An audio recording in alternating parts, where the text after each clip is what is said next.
Om Swastiastu. Di tatkala penghujung tahun 2025 puniki, Lugerayang ida empu menghaturkan pengastawos titi bakti dumugi umat sareng sami ring dijeje pada megenah senantiasa ada pada lindungan yang maha kalia. Pada kesempatan ini, Lugerayang ida empu menyampaikan Siwa Latri Pinaka Bantang Carita. Ingat, elingan, pada posting-posting sebelumnya empu sudah menyampaikan yaitu menginjak sasih ke-6 yaitu Nangluk Merana sebagai Bantang Carita. Dan sudah terbukti di sini gangguan yang utama, mara bahaya utama yang terjadi adalah alam semesta pinaka gangguan utamanya.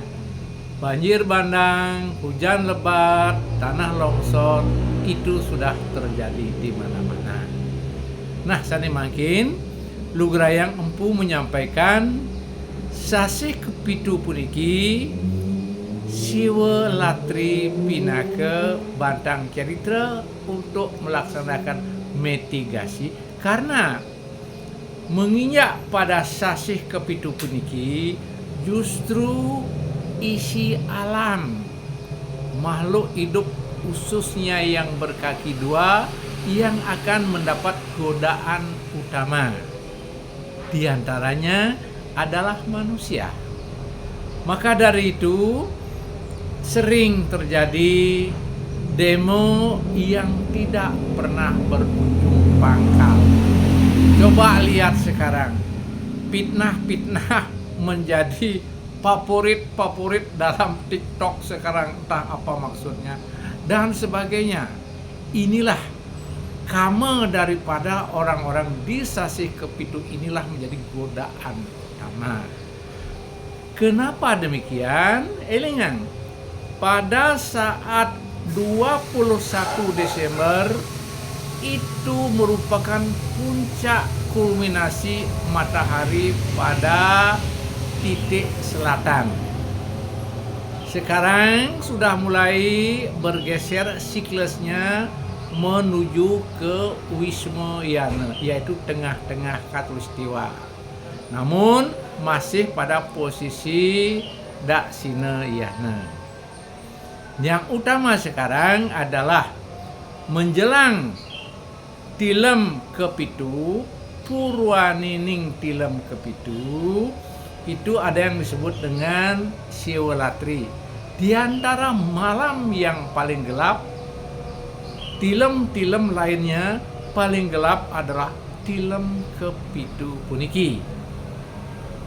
Itulah sebabnya sering disebut dengan peteng dedet, peteng pitu. Pitu berarti 7 kegelapan, 7 peteng. Ini sering dikaitkan dengan Sabta Timira, mabuk kebangsawanan. Sepertinya lupa dengan yang namanya Wasudewa Kuntubaka.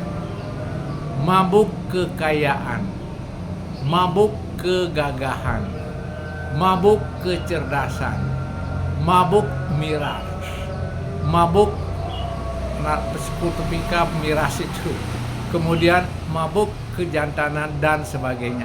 Inilah yang disebut dengan Sabta Timira. Ampurayang, bagi empu sendiri sedikit ada versi perbedaan puniki. Napi ngawinin perbedaan, terutama semeton-semeton kita yang menekuni jalan yoga. Ini mereka sudah begitu familiar dengan namanya simpul-simpul cakra dalam kehidupan kita. Maka dari itu, Sabta Timira tadi sangat identik dengan simpul-simpul sabta cakra yang ada dalam diri kita yang merupakan energi, power utama dalam kehidupan kita kalau kita bisa meneladaninya. Tetapi kalau di sini kurang memahami, kurang memanfaatkan, ini tidak lebih seperti bumerang, akan menjadikan suatu gangguan sendiri dalam hidup kita. Baiklah, untuk empu jelaskan sedikit, ada simpul-simpul cakra di mana saja posisinya, what is advantage-nya, dan apa opposite-nya atau istilahnya negatif poinnya. Giring, kenali makin. Pertama, ada yang disebut dengan Muladhara Cakra. Letaknya di mana? Masih ingat? Ini letaknya pada tulang ekor di ujung pantat bawah. Positif poinnya, ini adalah merupakan ajak kita melinggih. Ketika kita bisa menempatkan diri, ini sudah etikanya luar biasa. Sesana yang sudah dipegang.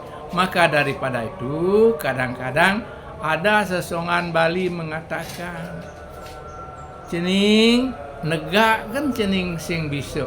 Kalau sudah begitu kata-katanya sudah sangat negatif, artinya kita tidak punya etika.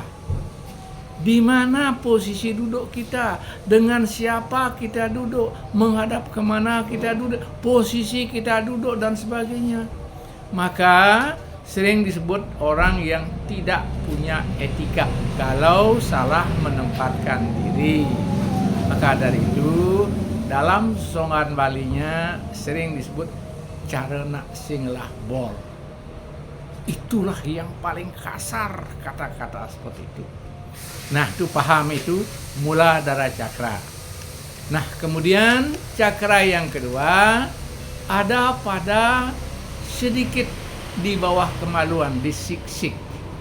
Ini utamanya di sini adalah kama, hawa nafsu. Kalau orang bisa mengendalikan hawa nafsunya, terkontrol hawa nafsunya, menjadilah orang yang visioner. Banyak inovasinya, banyak poin-poin untuk kemajuan yang dia miliki ketika dia bisa memanage daripada kamanya.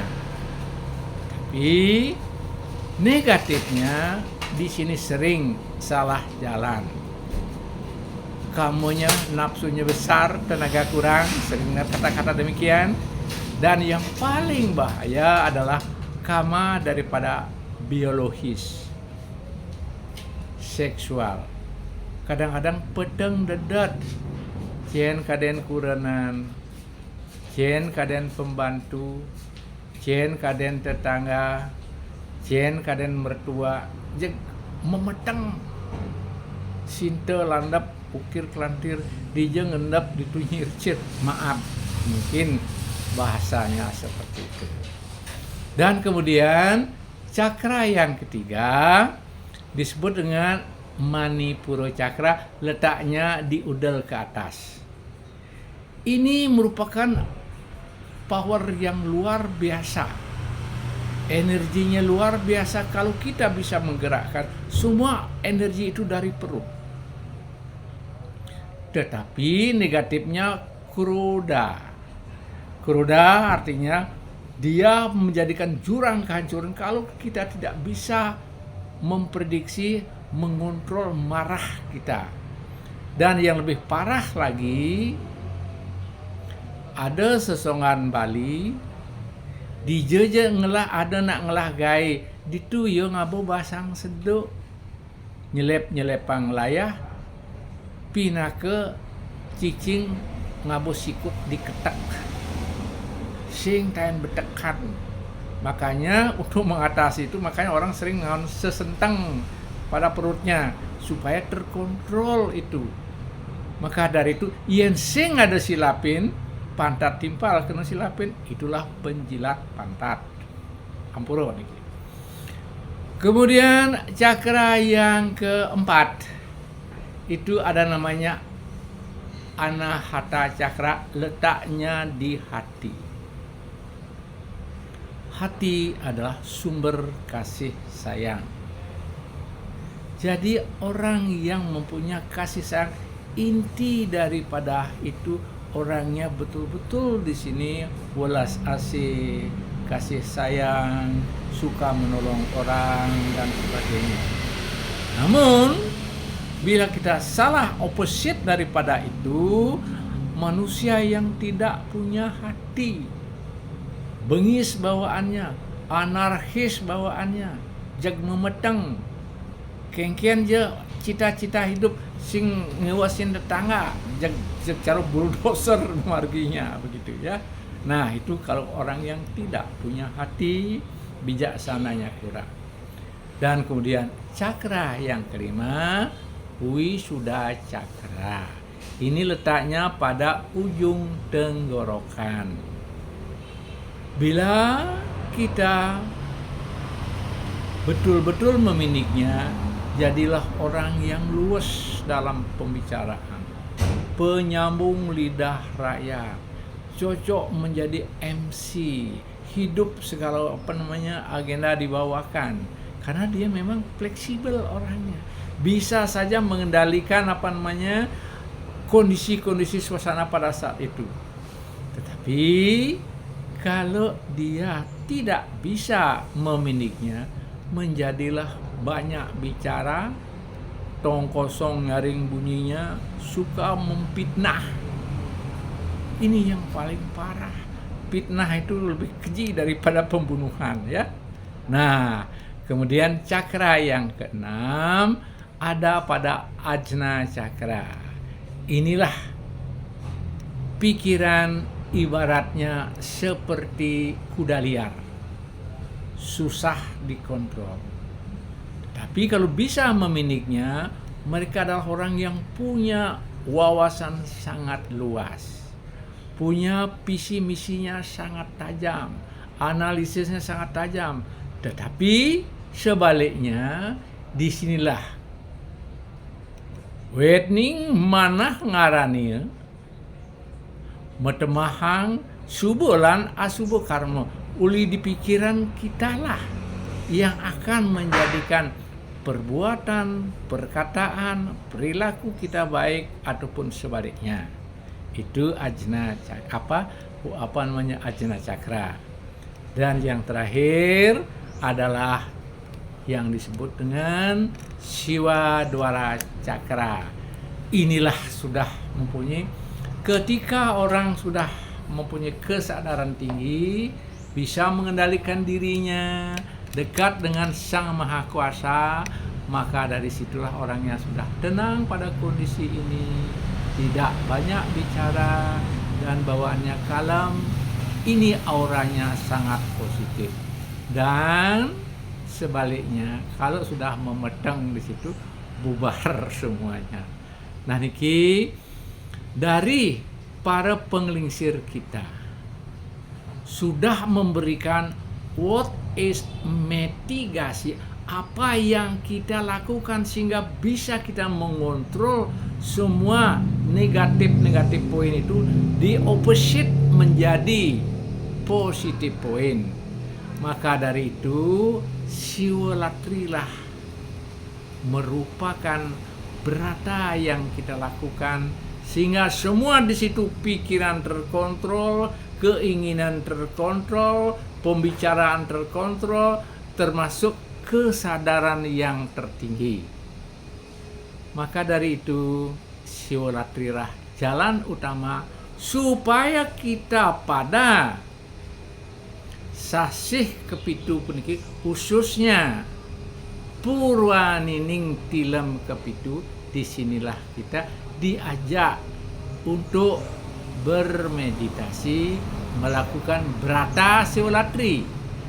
Di antaranya batasi pembicaraan kita, jangan sampai melontarkan kata-kata yang negatif. Marilah berpositif poin. Makanya terkadang di situ orang melakukan monobrata, tidak berbicara. Yang kedua, melaksanakan upawasa, tidak makan dan tidak minum. Artinya keinginan untuk menikmati yang indah-indah, yang enak-enak itu kita kontrol supaya bisa merasakan kita, bagaimana kita susahnya untuk mengontrol itu.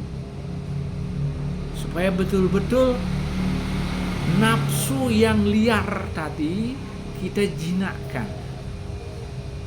Yang terakhir ada yang disebut dengan jagra. Apa itu jagra? Kesadaran yang tertinggi. Who am I? Siapa sesungguhnya kita? Apa tujuan kita manumadi puniki? Jangan sampai seharusnya kalau kita tidak bisa mencapai kelepasan ataupun moksa, disinilah kita minimal kehidupan yang akan datang akan lebih berfaedah.